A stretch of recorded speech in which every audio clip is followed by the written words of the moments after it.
Hindi si Mama yan! Hindi yan yung mama ko! Hindi yan yung mama ko! Hindi yan yung mama ko! Hindi yan yung mama ko!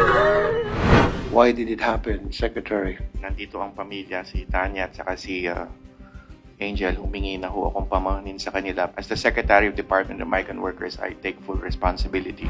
Ayon sa paliwanag ng cargo forwarder, binigay sa kanya ng Kuwaiti Criminal Investigation Division ang labi with the name ni Jenny. At that point, sabi nung service forwarder, walang maka-identify na family nung victim ni Jenny, ng OFW. And the next sentence in his explanation was that posibleng nagkaroon ng pagkakamali sa fingerprinting. Usually, we rely on the fingerprinting kasi yan ang exact science. Sa aking palagay, Mr. Chair, hindi sapat ang paliwanag ng service provider. Sa side ko, Mr. Chair, meron pang higit na pagpapaliwanag na kailangan makamit sa service provider dito.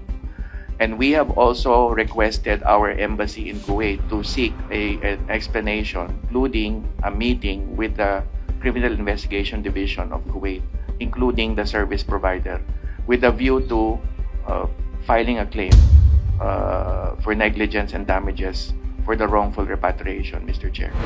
Yung pag-uusap po namin is January 1 na nagsabi po siya na nandun na daw po siya sa destination nila. And nagsabi po ako na mag-iingat siya noon that time is wala na po siyang update no, nung January 1 po ng gabi. So nagantay po ako ng call niya and January 2, wala pa rin po. Then January 3, nagsabi na po ng amo niya na wala na raw po yung mama ko.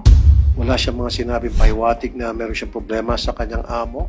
Actually po, last 2023, nagsabi na po yung mother ko na kinukulong po siya sa mismong bahay pag umaalis po yung amo niya. Oh, yan ba'y naiparating nyo sa DMW, sa OWA? Actually po, ayaw po ng mama ko na lumabas po yung ganon kasi nangihingi po yung amo niya ng privacy because yung yung amo niyang pong babae is a teacher. So parang ayaw po ng amo niyang babae na masira po yung pangalan niya. Tapos lagi po siyang kinokontrata pag uuwi po ng Pinas. Like, sasabihin po na pag hindi ka bumalik dito, hindi ko ibibigay yung buong sahod mo. O, hino-hostage yung sahod Yes po. ni Ipet. Actually po is yung amo niyang lalaki is a drug lord. Oh! Paano niyo po nasabi yun? Sige po. Nung nalaman po na namatay na po yung nanay namin, yung mga kaibigan niya po is kinokontak kami. Sinabi pong ganun. Kaya nagtaka daw po na kung bakit bumalik pa yung nanay namin. And